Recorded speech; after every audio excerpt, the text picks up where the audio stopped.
Well, hello, everyone. Thank you for being with us today. I'd like to welcome each of you to another FranTastic InSights video segment whereby we introduce you to some very prominent personalities, all of whom are having a very positive impact on the ever-growing world of franchising. My name is David Craghead. I'm the Chief Franchise Expansion Officer for FranServe, and today I'll be your host for this week's FranTastic InSights podcast. FranServe is recognized as the world's largest franchise consulting and expansion organization. We've got a very simple mission, and that is we change people's lives weekly. We do that in a very positive way through franchise ownership, and we do that through a network of incredible franchise brands that are in 39 different industry categories. So our growth initiatives are supported by what I like to describe as a growing portfolio of franchise consultants. Some of you refer to them as brokers. It's all the same person, but they are dedicated to helping their clients explore franchise opportunities which are deemed to be a perfect match to their individual search criteria. That's what we do. We match up the search criteria of the client with that of the brands that we represent. And we do that very effectively. We've been doing this for 12 years now. And I will say that our brokers are getting better every month, every year. Today, I'd like to introduce to you Mr. Jonathan Retano and Aaron Keller. Jonathan is the CEO and starting pitcher. You'll understand that description in just a minute. He's the CEO and starting pitcher of a brand by the name of Fun Fieldz that we're featuring today. Aaron, by the way, is the chief ops officer, and he's also the leading quarterback, I understand, for this brand. So it's a very dynamic, very progressive franchise, and Fun Fieldz has a business model that's quite different in that it offers a truly unique opportunity to get paid to play sports and games. And I'll say that again, their franchise owners actually get paid to play sports and games. Their mobile sports themed parties allow children to enjoy playing outside, and their parents are given the opportunity to actually relive the nostalgia of their youth. So, Jonathan, Aaron, thank you so much for joining us today. And as I pass the microphone over to each of you, please share your business model description and your latest perspective on Fun Fieldz, the franchise brand. And if you would please provide today's audience with your best description of the prevailing differentiators that are really unique to the Fun Fieldz concept. Terrific. Thank you very much for having us here on this podcast. Aaron, I'll let you start off. Go ahead. Hey, thanks for having us. Yeah, so we are a mobile sports theme related parties and events company. We bring everything that you need or the customer needs to have a great party. We set up authentic scale fields. We make a big production out of it. We try and do all the little details that bring that big league field to your backyard. And it's not just for kids. We also do parties for adults, townships, schools. We really bring the ball game out to you. Yeah. So imagine you're watching the Super Bowl and you're a kid watching the Super Bowl and you see the field and all the down markers and the goalposts. Imagine that's delivered to your house for a birthday party and you're having a flag football party with a professionally lined field and goalposts. Or imagine you're watching the World Series as a child and next thing you know, for your birthday, there's foul poles and a fence going up in your yard and you're hearing you and your friends' names announced at the starting lineup and you hear the national anthem. It's the entire experience of being a professional athlete, and we deliver that to our clients, whether it's soccer, football, or wiffle ball, and even other backyard games. So it's more than just like, hey, we're gonna go out and play some games. It's creating a whole memorable experience that these kids are gonna remember forever. And it's my understanding, correct me if I'm wrong, you're it. I mean, you have no competition that does this type of service the same way you do. Am I correct in saying that? I would say you're correct, unless you can find someone that you can call up and say, "Hey, could you deliver a scale model of Fenway Park and put it in my yard and entertain kids for 2 hours that they're not going to be on their phones for 2 hours?" Then the answer to that question is yes. There is nobody doing what we're doing on the scale or anything in between. Uh, the key to what we do is our attention to detail to make it authentic. Foul poles, flag poles, the national anthem, mom or dad throws out the first pitch. It's everything you would expect from a World Series game or watching the Super Bowl. Or if you like soccer, what would it be like if I was in England playing on a British Premier League pitch or playing in the World Cup soccer? So this is extremely realistic from your vantage point. Absolutely. We'll try to replicate field dimensions, 1/3 scale to the actual MLB ballparks. So everything is authentic, strike zones. If we didn't have this attention to detail, people wouldn't get that authentic experience. And we really strive for the authentic experience. It's just shrunk down and delivered to your house. Do you find this to be a seasonal business because of weather conditions across the country? Most people will assume that, but we are based in Pennsylvania in the Philadelphia suburbs. And the reality is, other than 3 months, where it's like snowy and cold, we're going 9 months. So it's not as seasonal as one would think. And also, as my old football coach used to say, it never rains or snows on a football field. And let me tell you, a kid's birthday party where they're playing football in the snow, they're going to remember that forever. Sure. Now, I understand this is a young brand. You've been around for 1, 2, 3 years, maybe. Are you forecasting any significant changes in your business model over the next 1 to 3 years, or even 3 to 5 years? Other than growing and looking to position ourselves with some of the local sports teams, that's the major change I see. The growth, and as people, as parents, get more sensitive to things like sedentary child behaviors and screen addiction. What we do is going to grow just even more because parents who have like a video game truck realize, hey, you know what? Maybe next time around, let's get my kids outside having physical activity and getting some vitamin D from some sunlight. Aaron, would you like to comment on that? Yeah, we're growing fast now, kind of organically. So I mean, in the next 3 to 5 years, I really see our footprint spreading, deepening, really exploding to get nationwide. Yep. And let me just add something there. Mhm.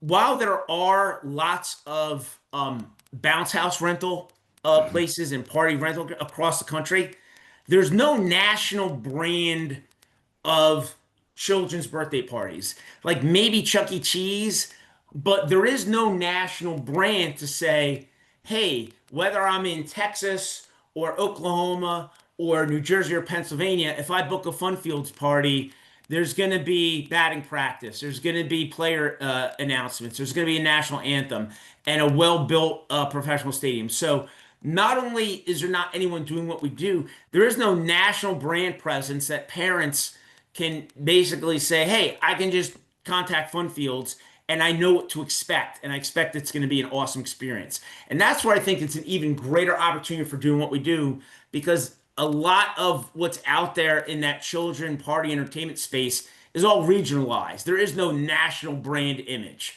And God forbid we ever figure out how to do some tie-ins with professional sports teams. Then it's just going to be on nuclear mode. So I just wanted to comment on that. I'm sure you're looking at that, right? Yes. um, there are a lot of applicants for your franchise that are watching this podcast. So, can you speak a little bit about the design metrics of your territories? How do you create the territories? So our territories were based on population. So initially around 200,000, with the potential to expand your territory to 300,000. We looked for urban, suburban, rural areas as well. You can buy multiple territories near each other if that is what you're interested in. We're looking for people. There's really two types of applicants really that would work. There's like the owner operator, someone who would be interested in playing the games, working with the kids, entertaining the customers, and the other might be like a CEO type, someone who knows the business, loves the business, works on getting the deals, but then hires someone to be the entertainer to actually deliver the events and run the events. Mm-hmm. Yeah, good. I just take a moment here just to throw some fast facts out here about like our market and the opportunity that Fun Fieldz offers. So these are just some statistics that I pulled off the web. The kids' birthday party market is $10 billion. After school programs market $20.9 billion. $70 billion spent on summer camps. We keep talking about parties and parents, but really one of our biggest customers is park and recreation departments. There's 10,000 park and recreation departments across the nation. They are a tight-knit group that meets regularly and they talk to each other. So we are able to build a good reputation with parks and recs, and that creates a recurring revenue. Additionally, the ratings for the Little League World Series on ESPN were really high this year. And there are like over 6,000 Little Leagues in the United States. So all those Little Leaguers love to play wiffle ball. Quick little anecdote. We were running a Fun Fieldz party, and all of a sudden this kid is crying. He's bawling his eyes out. And I was like, oh my God, did he get hurt? Did he strike out and he's upset? No, this was a kid on a travel baseball team, and he was crying because he had to leave the Fun Fieldz party to go to travel baseball practice. He was having more fun at our wiffle ball game with his buddies than going to travel baseball. So that anecdote kind of gives you a kernel of just what an awesome experience that we provide. So that tells you about our experience and also the market. Sports, kids, and the fact that we're mobile, those are the intersections of three great places to be when looking at different franchising opportunities. Very good. What hot areas of the country that are really desirable for you are you wanting to expand into that you may not have a presence at this time? You want to take that, Aaron? Well, I was going to say right now, recently, we've been getting a lot of demand from New Jersey. It's northern New Jersey, southern New Jersey. The Garden State has been pretty hot and heavy. We're based around the Philly suburbs, so that area has always been really well for us. But we've also been getting calls from Texas and Florida and California. It's really been interesting to see how far the reach has gotten and how quickly. Yeah. And just a quick comment on New Jersey. So we are based outside of Philadelphia, near King of Prussia Valley Forge, but I grew up in North Jersey. I know that area really well. I know Morris County is a really well-to-do county, as well as the other counties up there in North Jersey. I also went to school and lived in South Jersey. So I know Camden, Gloucester, Burlington. So we are not only really anxious to place some franchisees in North Jersey and South Jersey. We've done parties there, and I grew up and lived in those areas, so I know it well. And I know all the right territories, and there's just a huge opportunity for New Jersey. So if you're listening to this podcast and you're in the South Jersey or North Jersey area, reach out to us because it's going to be it could be a really quick onboarding because we're turning away business in New Jersey just because we can't get out there. And this is without any hardcore promotion in those areas. Okay. Tell me, how would you describe the perfect franchisee for Fun Fieldz? What characteristics would this individual have to bring to the table? I think I touched on a little bit. Someone who is, active, interested in being outdoors, interested in working with, not just kids, adults as well. Someone who's has preferably some sort of sports background, is familiar with that, but also someone who would be the sports like enthusiast and can recognize those traits in someone that's going to run the parties and run the entertainment for themselves. Yep. Mm-hmm. No. And I think there's two slices of that. There's the Mm-hmm. person who maybe isn't as sports oriented, but they're highly organized to kind of set everything up and then have people who can bring that fun and enthusiasm. And then there are those people who, hey, maybe they don't want to work in an office. Maybe they want to get paid to strike out kids at a wiffle ball party, or maybe they want to get paid to play quarterback, or do player announcements.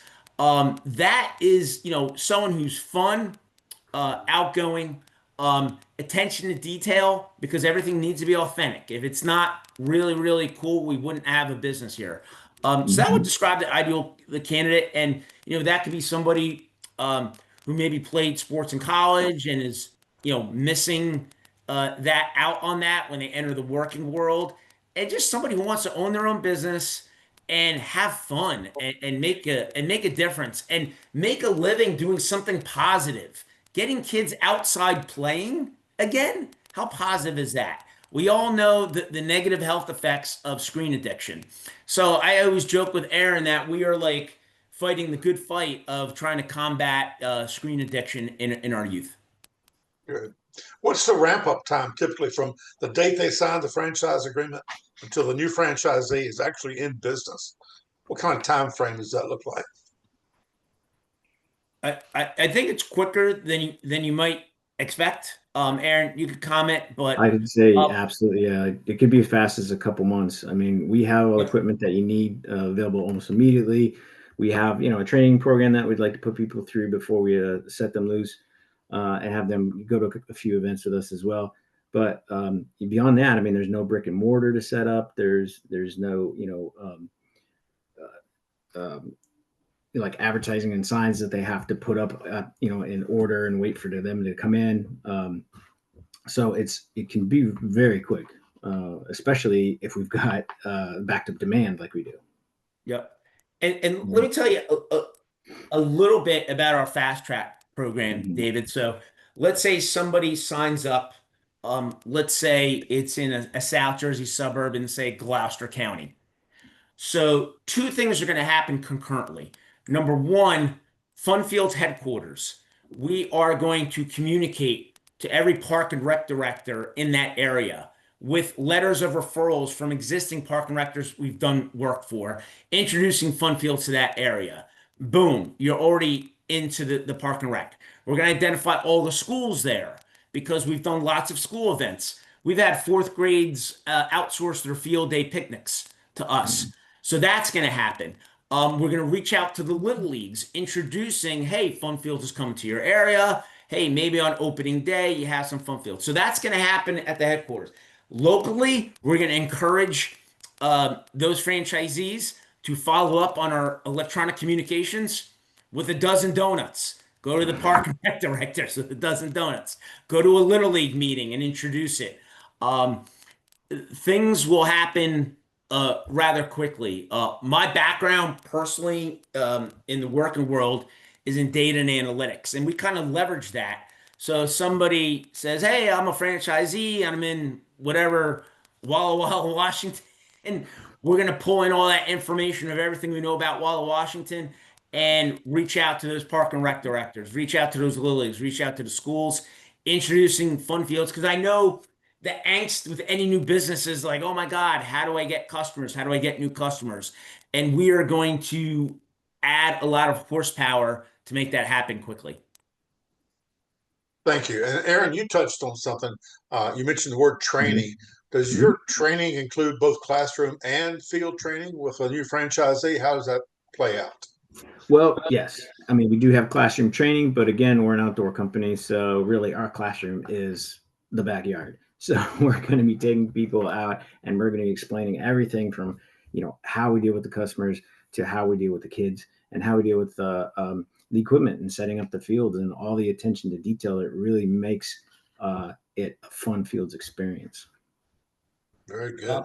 Yeah, so that training is going to cover a couple things: engineering of how you actually set up a field in 40 minutes to go from empty grass to Anything having a mobile. field, to child psychology of how you run the games without kids getting mad at each other and having fights within it. I can't tell you how many parents are utterly amazed that we've entertained the kids for 2 hours. And they'll say to me after, be like, I thought after 40 minutes they were all going to lose attention and go to their phones. And they didn't go to their phones once through the whole party. So there's child psychology.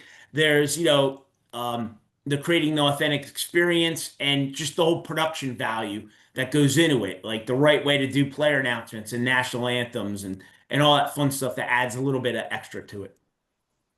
Very good.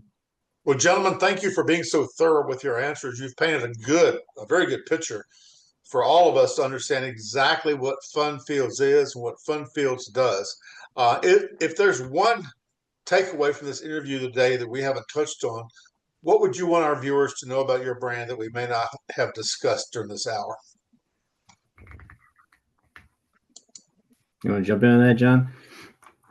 What do we leave I out? had something put together for that. Let's see. Okay. What I would say is that we're not your typical franchise. I mean, we're quick and easy to start. We're easy to scale, and our customers just love it. We have nothing but 5-star reviews. Great. I did something real quick here for that. One big takeaway. Not only do we have a proven business model, and when I say proven business model, we didn't kind of get into this, but you can build recurring revenue streams. When you do good work for a park and rec department, they hire you every year.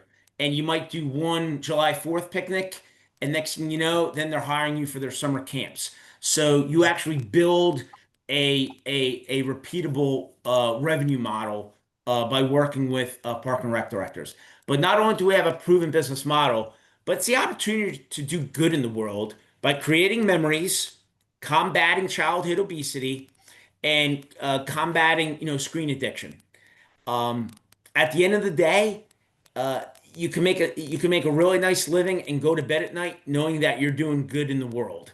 And couple of anecdotes, as Aaron said, it's not just kids. We've had World War II veterans playing wiffle ball on our field, David. Imagine that.